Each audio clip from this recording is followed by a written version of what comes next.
through the pages of an authorized Bible. But they now have, and I hear this from a lot of people, we're going to release this in you. We're going to release this. We're going to show you how you can release this and unchain this in your life. Let me show you what's bound up here. Okay? This would be foolishness. It's bound. Okay? This is half man, half beast. Antichrist, 666, the number of a man and the number of a beast. This is what's chained in darkness in a pit at a maze. Remember, this other spirit wants you to walk around aimlessly in circles until you get to the center point, which is what a lot of churches are now named, center point or cross point. That's what this is. It's at the point within this maze here.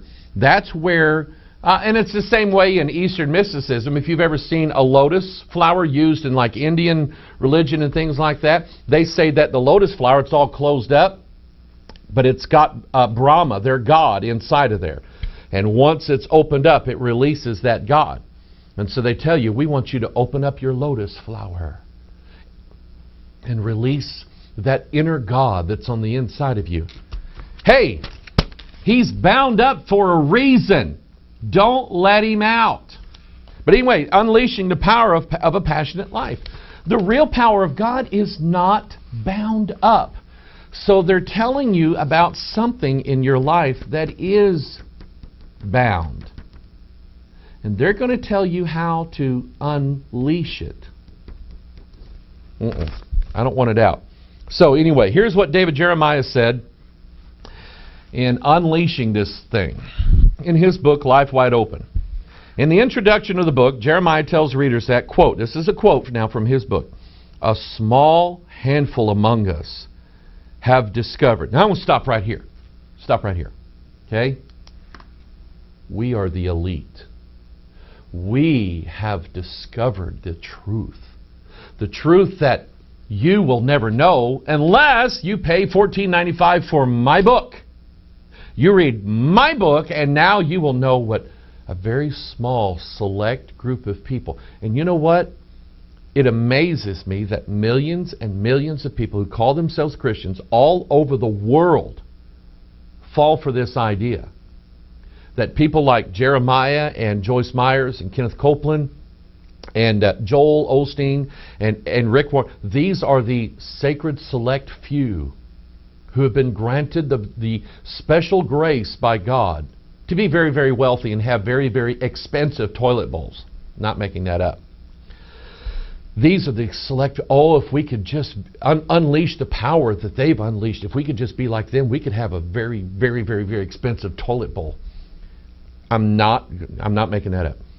So, it's this idea that there is a hierarchy of these super Magnus Christians that have found the secret. What secret? Because all through the New Testament, Paul said that I might make you understand and know what the mystery of God is. And he explains it over and over. 22 times the word mystery is found in the authorized Bible. And in every place it says, let me tell you what the mystery is. It's not a secret. There's no secret here. Other than if you don't read it, you don't know it. If you'll read it, you'll know it. So they've got it. A very handful, select few of us, the top people, have this thing. So watch what he says. A small handful among us have discovered what the rest of us would pay dearly to know. Stop, stop, stop, stop. Pay dearly. Remember what the harlot does and what is her motivation for doing it. Pay up, buddy. The love of money is the root of all evil. Anyway, what the rest of us would pay dearly to know, how can we bring real, living excitement into this life? Joel Osteen writes a book, Your Best Life Now. That is not the message of the real Savior, Jesus, the real Spirit, and the real gospel. The real gospel goes like this in the book of Revelation, and they loved not their lives even unto death. And they died for the testimony of Jesus Christ. Paul said, I've learned whatsoever state I'm in, therewith to be content. To be content with such things as ye have, is what Paul said. But you have all these gurus now, David Jeremiah and others, who will sell you the big secret that they have, that you would pay dearly to have. And how can we bring real living excitement into this life? Let me tell you, we could go on and on and on with stories of men and women throughout history who paid for their faith with their very lives. Go read the last part of Hebrews chapter 11. What you'll see in there is that you'll see these people in the Old Testament who were sawn asunder, had their heads cut off, thrown in prison, ate garbage out of the wilderness like John the Baptist, eating locusts and wild honey. Does it look like they were, and got his head cut off? Does it look like he was having his best life now? But he's having one now. So this is a setup. And think about this. The other Jesus and the other Spirit will lead you to another gospel that seeks to immortalize the flesh and all of its passions. In other words, someone who starts out taking drugs, let's say they live in Washington State or Colorado, and they're 14 years old, and now marijuana is legal, so they're walking around trying marijuana. Oh, that's pretty good. Then after they smoke it a while, it's not, it doesn't do it for me anymore, so got to try something harder. Maybe get in a little crack or cocaine. Then maybe we'll find somebody that's cooking methamphetamine. Then we'll get into heroin. I have a second cousin, 26 years old, died looking for the ultimate high. Never found it. That's what this flesh is. It always wants more. And so this gospel promises that they can have the ultimate of fulfillment in everything, whether it's drugs or sex or power or money or whatever. That you can have the ultimate physical, fleshly, lustly fulfillment in this life. And God wants you to have it. It's another gospel. It's another Spirit. So here's my point with this. He said, a small handful among us have discovered this. A select few.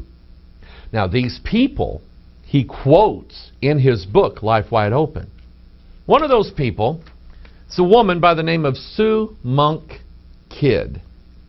She recently wrote a book called The Dance of the Dissident Daughter. Oh, she's a New York Times bestseller, by the way.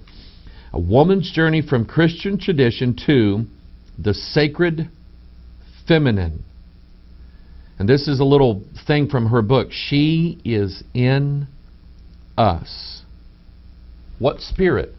What spirit David Jeremiah uses Sue Monk Kidd as evidence in his book that we are the select few who've received this wonderful, new, amazing thing that will sell it to you? What is this that she found? She found another spirit. She found out that her spirit is a female. It's a goddess. In the Old Testament, she was called Ashtaroth or Ishtar. In Egypt, she was called Isis. You can see the connection between those three words. Probably because the Hebrew for woman, Isha, it eventually made its way into Egypt, Isis, and then Ishtar and Ashtaroth. In the New Testament, she's called Diana, whom the whole world worshipeth. Gaia, the Virgin Mary, that's the spirit over the Roman Catholic Church. See, it's her. It's not him. It's her. She's the one. She's the co-redemptrix. She is the queen matrix. She is the queen of heaven. She is the one who rules the roost in the Vatican. See, they have another spirit there, and her name is Sancta Maria. And so this new female spirit that Sue Monk Kidd, supposed to be a Christian, she went from Christian tradition here, and she left the words that came out of the mouth of God and got a new spirit in her. It's a harlot spirit. It's a female spirit. Look at what she said. As I grounded myself in feminine spiritual experience, not words, but experience. That fall, I was initiated, that's an interesting word, into my body in a deeper way. I came to know myself as an embodiment of goddess. Mystical, stop right here. See, they're telling you what spirit they're following. It's a she, and it's a mystical or mystery awakening. Mystery, Babylon the Great, the mother of harlots and abominations of the earth. Mystical awakening in all the great religious traditions, including Christianity, not really, involves arriving at an experience, notice that, of unity or non-dualism. In Zen, it is known as samadhi. Transcendence and immanence are not separate. The divine is one. The dancer and the dances are one. Harlot spirit. Female mystery, Babylon the Great, the mother of harlots and abominations of the earth. That's the spirit that pervades. Sue Monk Kidd is telling you a little bit about it. And it's all about experiences. And I see billboards everywhere because God must be experienced. You know what they're telling you? You come here to our church, we'll give you a shot of spiritual heroin that will make you crave and do anything in the world for more. That's what we'll do. Let me explain your brain a little bit. You got two parts of your brain. I talked about this in the mystery of contemplative prayer. Over here, it's on the left side, but it actually controls the right hand. Okay? Over here is the logical, critical reasoning skills that we have. It decides this is right, is wrong, this is on or it's off, this is positive or negative, things like that. When you read the Bible, you're reading black text, you're reading letters, and the logical, critical thinking part of your brain is putting this together into understandable words that you can comprehend, that you can think on, that you can memorize, and things like that. That's what this is over here. It's sort of the, and just in a general sense, men, and God makes us both the way He does for a reason and put us together. Men tend to think critically, logically. This is, you don't want most men decorating your house. It's all going to be white walls and dark carpet and things like that. Whereas this side of your brain over here, and God gave it to us because when I'm reading the scriptures, this is the logical part that's reasoning the words that are on the page. But this side over here is helping me, drawing a picture for me so I can see David standing in front of Goliath. I can see that. Okay? So they work together. The woman helps the man. And so here, the woman, she is creative. She is intuitive. She feels. This is where your emotions are, your experiences are. This is always to be subservient to this. When you take certain drugs, it accentuates this. And now you're creative. That's why people on heroin or LSD, they see things that nobody can ever see. And they think things that nobody, walls become invisible. That's why people can stand on tops of tall buildings under the influence of these drugs and think, I can fly, because she is telling them, rules aren't for you. Be free. And the guys over here in the logical part have been shut down. And they can't tell you, if you jump from here, you will die. The laws of gravity will not bend for your drugs. You see what I'm saying here?